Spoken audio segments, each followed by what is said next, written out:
Hello, hello, good evening. It is Friday Eve, and I hope everybody's had a fantastic week. I've had a fantastic week, but I tell you, I'm still a little jet lagged from our fantastic trip to the Maldives. We'll talk about that a little bit later, but I just wanted to pop in for Golden Hour Live on Thursdays. I didn't want to disappoint anybody because I show up every Thursday. I want to make sure that I continue to do that.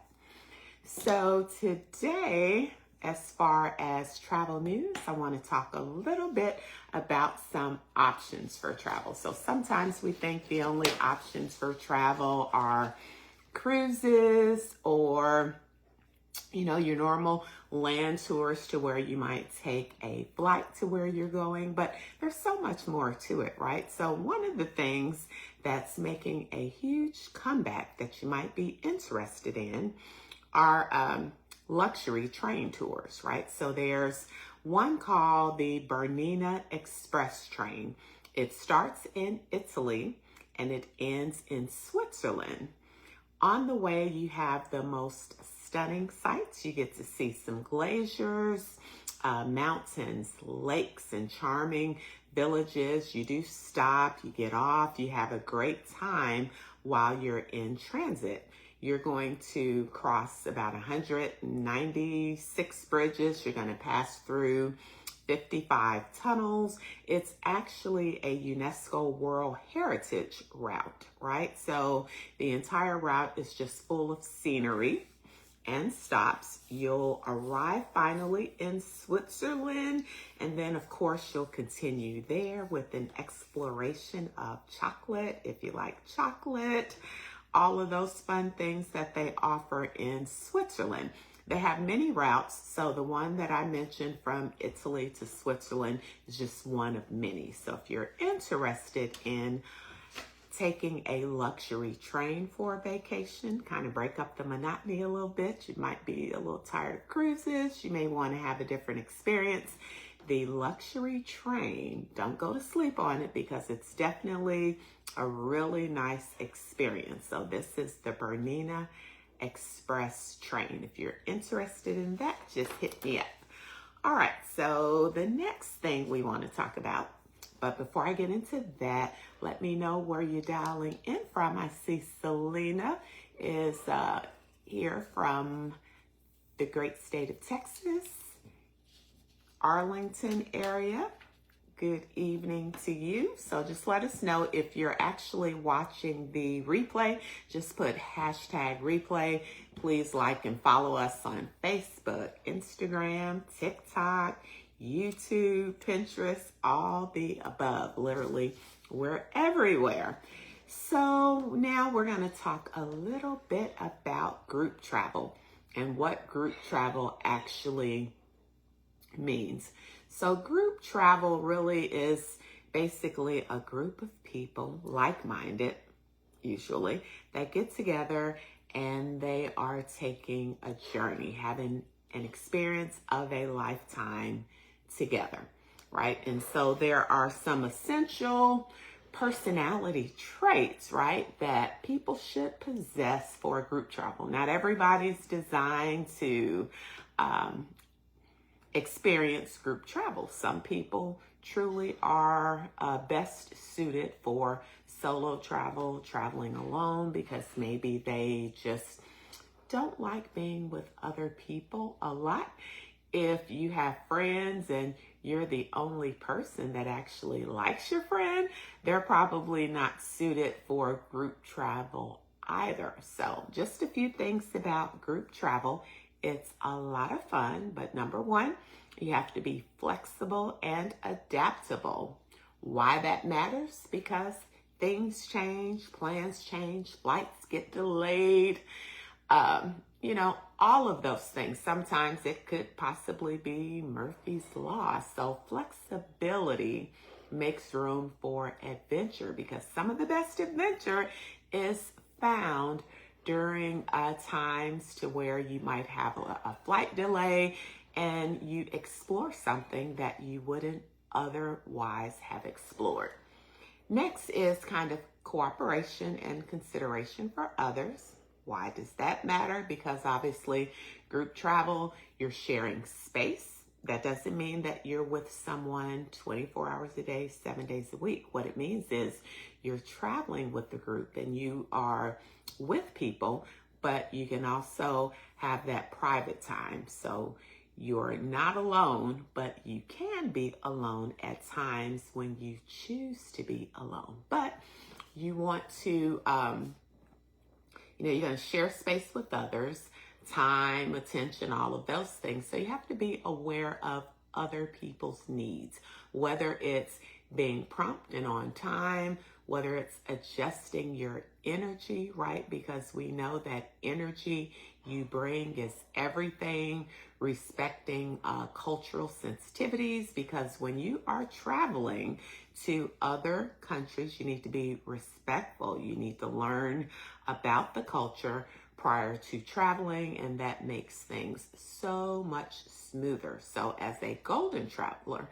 we always say, how can we contribute to the group's joy? So that should always be your question.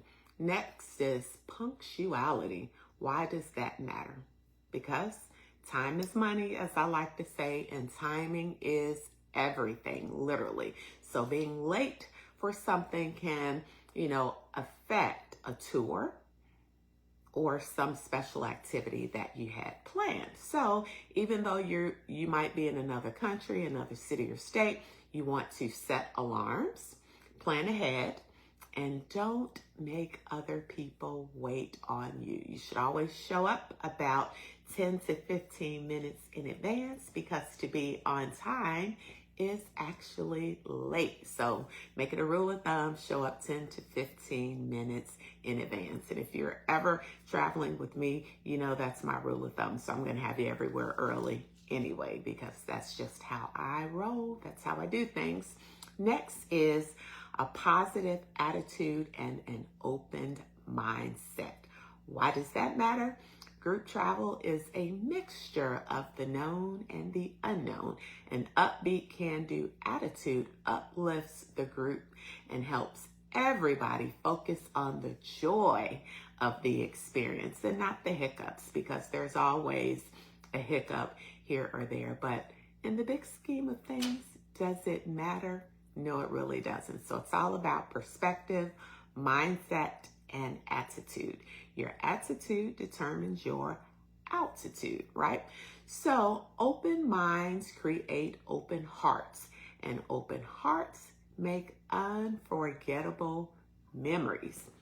So let's talk a little bit about our journey to the Maldives. We just came back on a Sunday, and I tell you, I'm still a little jet lagged. I feel like I should be in the bed, sleep somewhere, but I'm not. I'm here. I need to stay awake for at least 2 more hours to make sure I can sleep all night. But a little bit about the Maldives. The Maldives has been inhabited for well over 2,500 years, right? So those early settlers came from Sri Lanka and from the southern part of India, right? So initially, they were Buddhist. The religion was Buddhist. And then later, around 1153 AD, they converted to Islam. So it's an Islamic country. All right, so it's comprised of about almost 1,200 coral islands. So literally everywhere you go, you're on your own private island. Can you imagine being on your own island all to yourself? It's just you. The resort might be 2 resorts to an island, but normally there's 1, no more than 2 resorts or so to an island. But it's your very own private island for the time that you're occupying it. All right, so we talked about the almost 1,200 islands. The capital city of the Maldives is called Mali. So Mali is the capital, and the Maldives is known. They pioneered the entire concept of what's considered overwater villas. So anytime you see pictures of the Maldives, you will more than likely see those overwater villas. That's what everybody craves. It's like, oh, I'm going to the Maldives. I want to get into one of those overwater villas. So anyway, that's the Maldives, and I'm going to tell you a little bit about our trip. So there were 13 queens that embarked on a journey on the 14th. Actually, we departed on the 12th.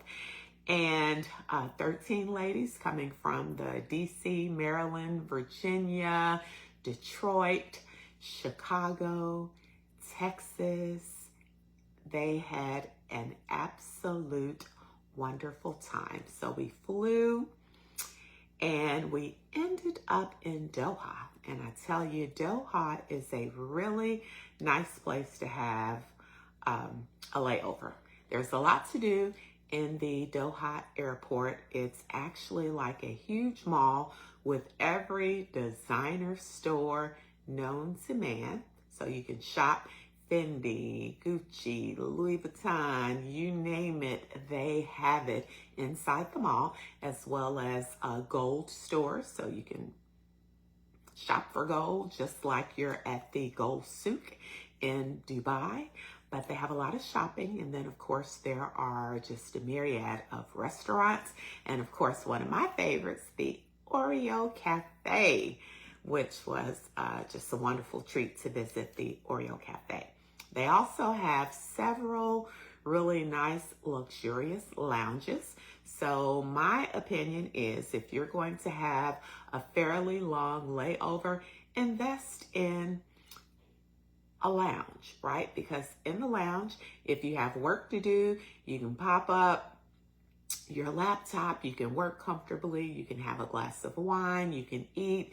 It's nice, it's serene, it's quiet. If you're tired and you want to go to sleep, they have sleeping rooms where literally you can stretch out and go to sleep. If you like to take a shower because it's been a long flight and you like to shower prior to your connecting flight, they have really nice shower facilities, plenty of wine, plenty of food, plenty of fun, TV, movies, you name it, it's there. So there's no better place in an airport waiting for a flight than a really nice airport lounge. So make sure you make that a priority to get that lounge access. Now, of course, when you're traveling to different countries, they don't necessarily have like your Centurion lounges and things like that, but you can get access to any of the luxury lounges in the airport. And Doha has several really nice luxurious lounges that you can take advantage of. So after Doha, we took our flight, arrived in Mali, and of course, when you think about the Maldives, and I told you, you have the opportunity to occupy your own private island. Well, how do you think you get to your island? You get to your island two ways in the Maldives. You're either going to go by speedboat or you're going to take a seaplane. Either way, of course, the seaplane is a little more expensive, right? And it just really depends on how far your resort or your hotel is from the actual airport. If you only have 10, 15, 20, no more than 25 minutes, a speedboat is fine. If your commute is longer, then you may opt for a seaplane. But at any rate, they'll be there waiting for you. Load all your luggage up. You're going to get to your resort. And once you get to your resort, so I'll tell you about our experience. We went to the Hard Rock Maldives, which is a really nice 5-star resort there in the Maldives. We had the all-inclusive package.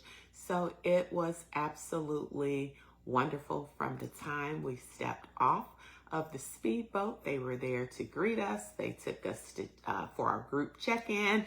They had nice little drinks waiting for us, and they checked us in, and it was just on from there.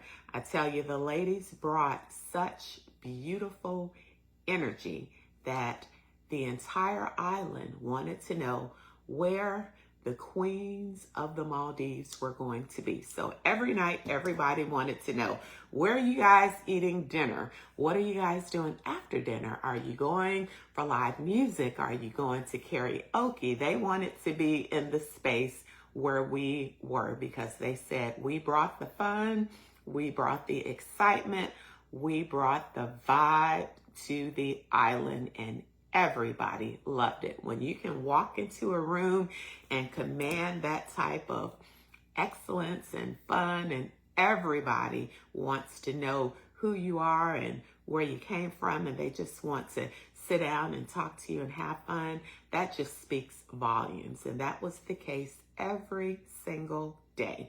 We had an opportunity to do a city tour downtown Mali. We got to see the president of the Maldives, caught him coming to work, so he gave us a nice little wave and everything. We got an opportunity to taste some of the fruit and snacks and all of those things while we were inside of the market.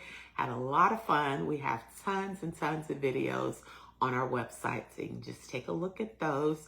Every night we did something. We ate a different cuisine on the resort. The resort has some wonderful Michelin type restaurants with fantastic chefs. So each night we dined sufficiently at a different restaurant. So we had Indian, we had seafood, we had Maldivian food, we had Chinese one night, and then of course we had American food.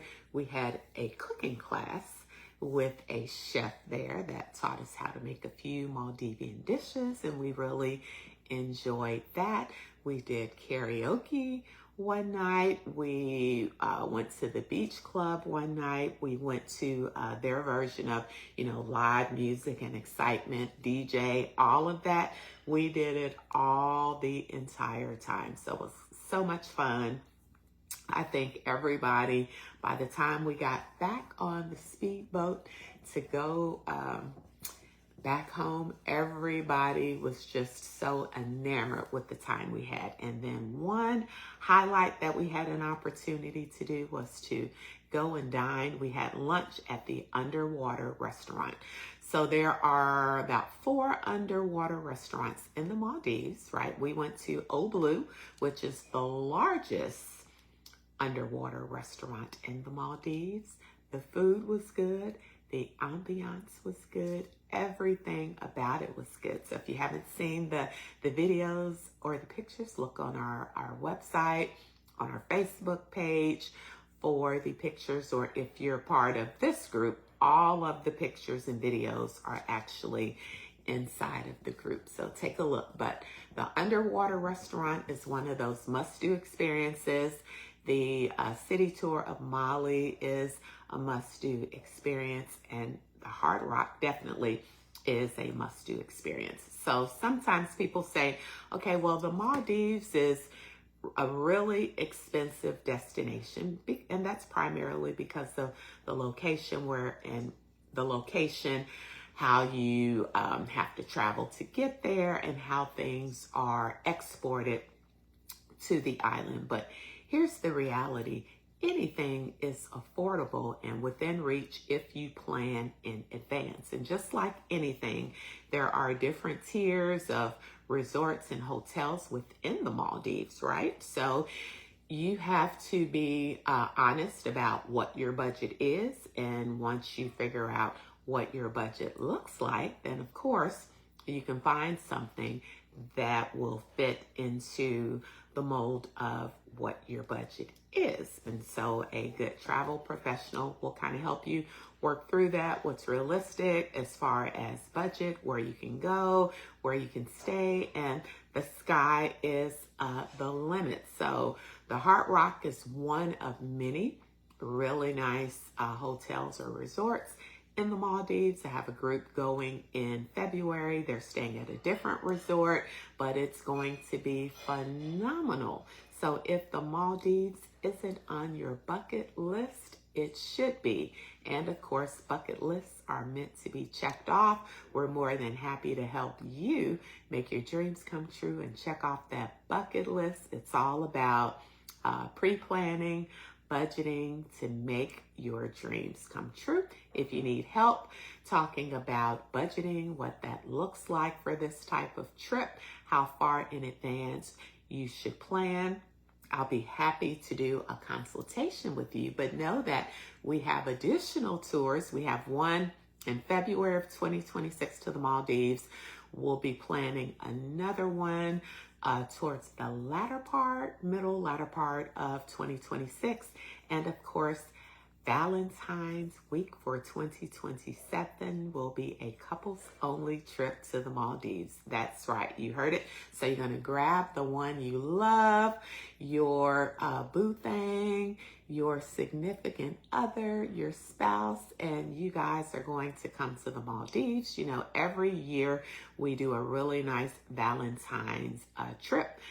And so for 2027, it's going to be couples in the Maldives. So you guys definitely have plenty of time to plan for that. February 2027, we'll actually have that out for booking within the next week or so. So just look at our website for that. If you have not taken a look at our website, it is Living My Life Like It's Golden, travelmovement.com. That houses all of our upcoming tours for 2025, and 2026. We'll have 2027 loaded shortly. So just to give everybody a reminder, we still have a few experiences left for 2025. We have our upcoming trip to South Africa in September. We still have some spaces available for that. If you are interested in learning more about the great Madiba, Nelson Mandela himself, we'll have an opportunity to learn about all things Nelson Mandela. We'll spend a few days in Johannesburg, Cape Town, and we'll have a safari. After all, you can't go to Africa without the safari experience. So I'm telling you, it's going to be the opportunity of a lifetime. We have some spaces available. So take a look at our website if you're interested. In November, we have Dubai. So it's called the Dubai Glow Up. If you're interested in having a wonderful experience to one of the most luxurious places in the world, Dubai is all of that and a few bags of chips. Let me tell you, everything about Dubai is luxurious. Luxury, luxury, luxury. So if you're interested in that, take a look at our website to join us on the Dubai Glow Up.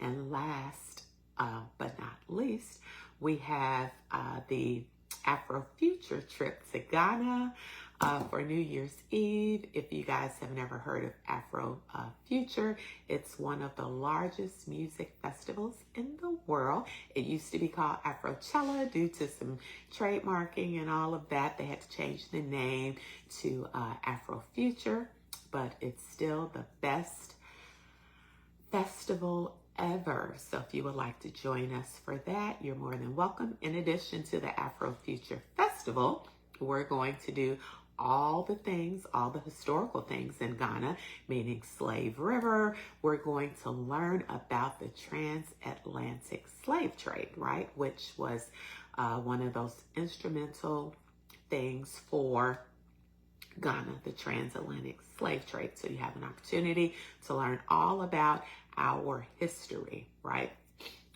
So if you're interested in that, take a look at our website. So you guys know that I believe in showing up, being brief, being brilliant, and being gone. It's about 7:28. I try to keep it to 30 minutes or less. Well, now it's actually 7:29. I want to thank you all for joining us for our Golden Hour Live. If you would like in-depth information about particular destinations, every Sunday night we have information sessions. And so this Sunday night at 7 p.m. Central Standard Time, we'll have an information session on Bali. So I have a group going to Bali in a few weeks. Next month, they'll depart towards the latter part of May. So if you're interested in learning more about Bali, Tune in on Sunday. We have a trip for Bali plan, a trip planned for Bali next year in 2026. We have some spaces available for that. So join in Sunday at 7 p.m. Central Standard Time. So every Sunday, if you want to know more about a destination, just because you might want to increase your knowledge about a location to know if it's someplace that you'd like to visit, tune in every Sunday, 7 p.m. You'll have an opportunity to learn about a fantastic destination. So now it is actually 7:30. I'm going to say thanks for joining. Good night, be blessed, and I will talk to you soon. Have a golden evening. Bye-bye.